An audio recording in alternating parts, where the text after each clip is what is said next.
दोस्तों, स्वागत है आप सभी का अपने यूट्यूब चैनल जेड4टीएच से एक नए वीडियो में। आज की इस वीडियो में हम लोग हिंदी काव्य खंड का जो क्लास 10 का हिंदी है काव्य खंड का, इसके गुरु नानक जो कि राम नाम बिनु बिरथि जागी जन्मा जो ही जो फर्स्ट चैप्टर है आपका, जिसके जो राइटर है गुरु नानक है, उस सारे कविता के सारे अर्थ को अच्छे ढंग से हम लोग आज की इस वीडियो में समझने वाले हैं। आपको इतने सरल भाषा में हम आपको बताएंगे कि आपको एक भी प्रश्न छूटने के चांसेस नहीं रहेगा। 100% आप खुद से सभी प्रश्नों को बना लीजिएगा। लेकिन पहले कविता शुरू करने से पहले हम गुरु नानक जी के बारे में परिचय थोड़ा सा जान लेते हैं। गुरु नानक का जन्म कब हुआ था, माता का क्या नाम था, कहाँ जन्म हुआ था, तो सबसे पहले उनका परिचय सुन लीजिए, उसके बाद हम लोग कविता की ओर चलेंगे।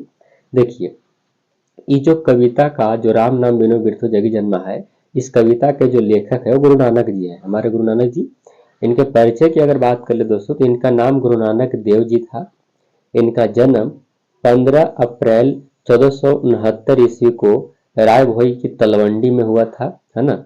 इनके जो जन्म स्थान है उसको नाना काना साहिब के नाम से जानते हैं, और ये अभी पाकिस्तान में पड़ता है। नाना काना साहिब जगह पाकिस्तान में है। तो इनका जन्म 15 अप्रैल 1469 ईस्वी को होता तलवंडी। आगे अगर नीचे बात कर ले तो नीचे आपको इनका दिया गया है पिताजी का नाम। पिताजी का नाम कालू चंद्र खत्री था, याद रखिएगा, मेहता कालू चंद्र लिखा गया है, तो कालू चंद्र खत्री आप याद रखिएगा। माता का नाम तृप्ता देवी था, और इनकी पत्नी जो थी उनका नाम सुलक्षणी देवी था। तो लेखक परिचय से भी क्वेश्चन आपके एग्जाम में आते हैं, तो इसको पढ़ना बहुत जरूरी है ना। तो इनका पत्नी का नाम सुलक्षणी था, पिता का नाम कालू चंद्र खत्री, और माता का नाम तृप्ता देवी था। संतान की बात करें तो दो संतान, एक श्री चंद्र जी और एक लक्ष्मीदास जी थे। अगर जीवन परिचय की इनकी बात कर ले तो थोड़ा सा नीचे बढ़ते हैं। कुछ परिचय हमको इनके बारे में जानना बहुत जरूरी होता है, तभी हम इनके बारे में अच्छा से लिख पाते हैं। गुरु नानक देव जी सिखों के प्रथम गुरु थे। आपको ये भी याद रखना है कि सिख धर्म के प्रथम गुरु कौन थे, तो गुरु नानक जी थे। इन्होंने मानवता, सत्य, प्रेम और ईश्वर की एकता का संदेश दिया। इनका जन्म 15 अप्रैल 1469 ईस्वी को राय भोई तलवंडी, जो कि अब नाना काना साहिब जगह है और पाकिस्तान में पड़ता है। इनके माता का नाम मैंने आपको पहले ही बताया, पिता का नाम पहले बताया, और माता का नाम भी पहले बताया, और पत्नी का भी नाम मैंने आपको ऊपर बता दिया। इनके दो पुत्र थे, जो कि आपको मैंने उनका नाम भी बताया। आगे बात करते हैं गुरु नानक जी के बारे में। तो गुरु नानक देव जी ने कड़ी तपस्या और साधना की। उन्होंने समाज में फैले पाखंड, जात पात, ऊंच नीच और अंधविश्वासों का विरोध किया।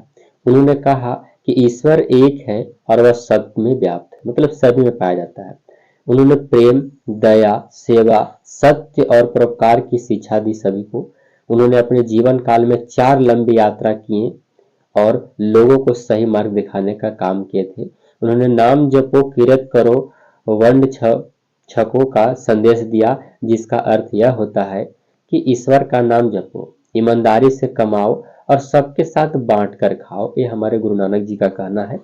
बाकी अगर थोड़ा सा नीचे बात कर ले तो गुरु नानक जी का जो निधन हुआ था वो हुआ था देवास सन। कब हुआ था, तो 22 सितंबर 1539 ईस्वी को इनका निधन हो गया था। तो ये भी आप लोग याद रखिएगा। तो चलिए अब हम लोग कविता की ओर चलते हैं। बहुत सरल भाषा में हैंड रिटन नोट्स के जरिए आपको अच्छे ढंग से सिखाने वाले हैं, अच्छे ढंग से सभी कविता के अर्थ को बताने वाले हैं। तो बने रहिए शुरू से लेकर के अंत तक। ये परिचय था और आगे हम लोग कविता की ओर बढ़ते हैं। देखिए कविता क्या था, यानी राम नाम बिनु बिरथि जगी जन्मा। पहले इसके सभी भावार्थ जान लेते हैं, उसके बाद नीचे हम लोग जानेंगे। पहला एक एक पंक्ति को अच्छे ढंग से हमको कलर बाई कलर लिख करके लाए हैं हैंड रिटन के नोट्स के जरिए, और आपको कहीं भी समझने में दिक्कत नहीं होगा, जरा सा भी नहीं। हर एक पंक्ति को अच्छे ढंग से समझाएंगे और आप अपना खुद से क्वेश्चन बनाइएगा। आप कमेंट जरूर करिए क्वेश्चन आपको बनवा दे या फिर खुद से बना लीजिएगा, बाकी हम क्वेश्चन जरूर बनवाएंगे आपको। देखिए पहला पंक्ति है कि राम नाम बिनु बिरथि जगी जन्मा। अब इसका मतलब क्या होता है कि राम नाम बिनु बिरथि जगी जन्मा का क्या मतलब होता है, तो देखिए जो मनुष्य भगवान के नाम का स्मरण नहीं करता है उसका संसार में जन्म लेना क्या है, व्यर्थ है। यानी राम नाम बिनु बिरथि जगी जन्मा कहने का मतलब है कि जो भी व्यक्ति भगवान का नाम नहीं जपता है, राम कहने का मतलब केवल राम को ही नाम नहीं कहा गया है, भगवान को कहिएगा। तो जो व्यक्ति भगवान का नाम नहीं लेता उसको जीवन में क्या है, संसार में जन्म लेना कभी जो है सो उनको व्यर्थ मानते हैं। तो इसका मतलब क्या होगा कि जो मनुष्य भगवान का नाम नहीं लेता है उसका जीवन क्या है, व्यर्थ है, बेकार है, संसार में जन्म लेना उसका बेकार है। आगे बात कर ले तो बिखू खावे बिखू बोले बिनु नावे निफलु मति भ्रमना। इसका मतलब क्या हो गया कि वह मनुष्य जो राम नाम नहीं जपता है वह विषय विकारों के रूपी विषय को खाता है, मतलब विष को ही खाता है और विष ही बोलता है। भगवान के नाम के बिना उसका सारा ज्ञान और सारा जो भटकना है वो व्यर्थ माना जाता है। जो व्यक्ति राम नाम नहीं जपता है, भगवान का नाम नहीं लेता है, वो बीख खाता है और विष ही बोलता है और उसका राम नाम के बिना कोई गुजारा नहीं है। इसका मतलब यह है।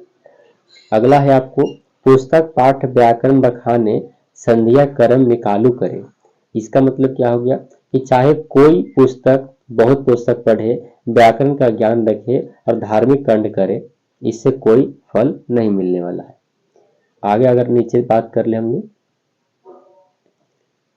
देखिए अगला है कि बिनु गुर सबक मुक्ति कहाँ प्राणी राम नाम बिनु अर्धी भरे। लेकिन गुरु के उपदेश और भगवान के नाम के बिना किसी को भी प्राणी को मुक्ति नहीं मिलता है। ये हमारे गुरु नानक जी कहते हैं कि कोई भी ऐसा व्यक्ति नहीं है जिनको गुरु के उपदेश और भगवान के नाम के बिना उसको कभी भी मुक्ति नहीं मिलता है। तो सारे अर्थ को आप अपने नोट बुक पर जरूर लिख लीजिएगा।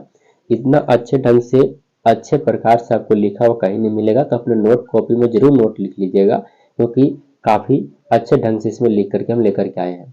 दंड कमंडल सीखा सूत धोती तीर्थ गवनु अति भ्रम करे।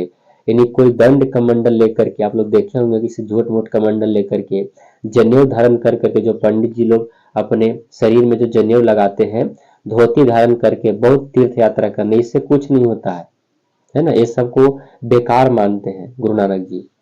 राम नाम बिनु शांति ना आवे जपी हरि हरि नाम सुपरि परे। यानी किसी भी भगवान के नाम के बिना मन को शांति नहीं मिलता। जो हरि का नाम जपता है वही संसार सागर से पार हो पाता है। मतलब दंड कमंडल लेने से आपको कोई फायदा नहीं है, जनेऊ धारण करने से कोई अति नहीं है, धोती पहनने से आपको कुछ नहीं है। जब तक आप राम नाम का जप नहीं करते हैं, भगवान का नाम नहीं लेते हैं, तो कहीं भी आपको शांति नहीं मिलेगा। अगला आपको क्या है, आगे देखिएगा, ध्यानपूर्वक सुनिएगा तो अच्छे ढंग से आपको सारे याद हो जाएंगे। जटा मुकुट तन भस्म लगाई वसन छोड़ी तन नग्नु भया।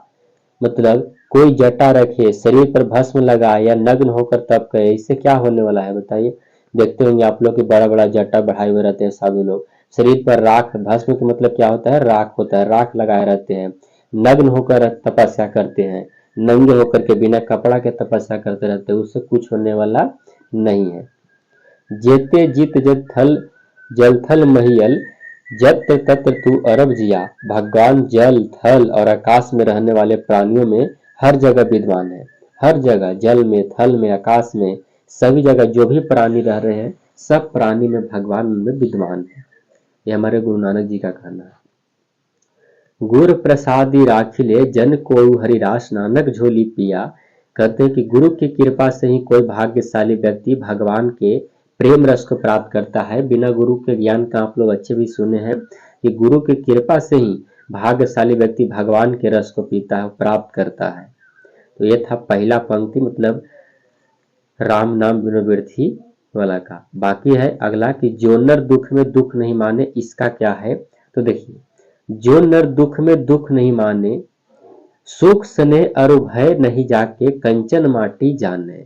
अभी दोनों पंक्ति का अर्थ एक बार में समझाते हैं कि जो व्यक्ति दुख को दुख नहीं समझता है, जो व्यक्ति दुख को दुख नहीं मानता है और जिसे सुख मोह भय आदि कुछ नहीं उसको जानता है और सोना को भी माटी समझता है, ऐसा कोई व्यक्ति है संसार में, वही व्यक्ति को भगवान मिला करते हैं। जो व्यक्ति दुख को दुख नहीं समझता है, सुख स्नेह प्रेम मोह ये सब तो माया है, और सोना को वह माटी समझता है, इसका अर्थ यह हुआ। नहिम निंदा नहिम स्तुति जाके लोभ मोह अभिमाना। जो नर किसी की निंदा करता है, न प्रशंसा की इच्छा रखता है तथा लोभ मोह और अहंकार से दूर रहता है।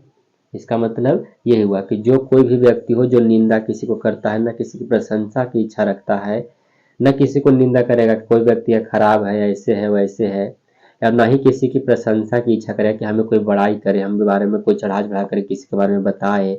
ऐसी प्रशंसा नहीं रखता है वह, और लोभ मोह अहंकार से बिल्कुल वह दूर रहता है। हर्ष शोक ते रहे नियारा, नाही मान अपमाना, जो खुशी और दुख, सम्मान और अपमान सब में समान भाव रखता है। यानी वैसे व्यक्ति, वैसा नर, वैसा मानो जो खुशी हो तो खुशी को जाहिर नहीं करता है, दुख हो तो किसी के साथ शेयर नहीं करता है, सम्मान और अपमान में हमेशा अपने भाव को समान रखता है ना। आगे बात कर ले। अगला है कि आशा मनसा सकल त्यागी, कै जग के ते निराशा। मतलब जिससे सभी इच्छाओं और अपेक्षाओं का त्याग कर दिया हो। काम क्रोध यही परसे नहीं ते ही, घट ब्रह्मा निवास। जिस व्यक्ति को काम और क्रोध स्पर्श नहीं करते हैं, उसी के हृदय में परमात्मा बसते हैं, उसी के हृदय में भगवान बसते हैं। गुरु कृपा जेहि नर पे किन्हीं, तीन यह जुगति पिछानी, नानक लीन भयो गोविंद, शिव जो संग पानी संग पानी। सुनिए, जिस पर गुरु की कृपा होती है वही इस सच्चे जीवन मार्ग में समझ पाता है। जिस पर गुरु की कृपा हो गई, गुरु ने उसको अच्छा बनाना चाहा तो काफी अच्छा बन जाता है। अंत में क्या कहते हैं कि गुरु नानक कहते हैं कि ऐसा व्यक्ति भगवान में उसी प्रकार मिल जाता है जैसे पानी में पानी मिल जाता है। जो व्यक्ति ऐसे हैं जिसको नर दुख को दुख नहीं मानता है, मट्टी को, सोना को माटी समझता है, भय क्रोध सब उसको कुछ नहीं है, किसी की प्रशंसा नहीं चाहता है कि हमें कोई प्रशंसा करे, दुख को दुख नहीं मानेगा, अपमान सम्मान सब एक जैसा रहेगा, अपनी इच्छा को त्याग करेगा, तो ऐसे व्यक्ति भगवान के साथ मिल जाते हैं जैसे पानी में पानी मिल जाता है और आपको पता भी नहीं चलता है कि पानी में पानी मिला हुआ है। वैसे ही व्यक्ति को भगवान मिला करते हैं। तो ये इस कविता का एकदम समुचित अर्थ था। इससे साधारण भाषा में आपको कहीं भी अर्थ नहीं मिलेगा और काफी अच्छे ढंग से मैंने आपको समझाया भी। अगर समझने में कोई परेशानी हो तो जरूर बताइएगा। बाकी मैं तो कहूँगा कि जितने भी मैंने आपको एक कविता का अर्थ लिखा है, ये आप अपने एक बार नोटबुक पर जरूर नोट कर लीजिएगा, क्योंकि जब हम क्वेश्चन कराएंगे तब आपको इस क्वेश्चन करने में काफी आसान होगा, क्योंकि सभी अर्थ के अनुसार ही आपको क्वेश्चन करना है। तो उम्मीद करते हैं वीडियो आपको पसंद आएगा। वीडियो छोटा था लेकिन काफी मजेदार था। वीडियो को लाइक कर दीजिएगा।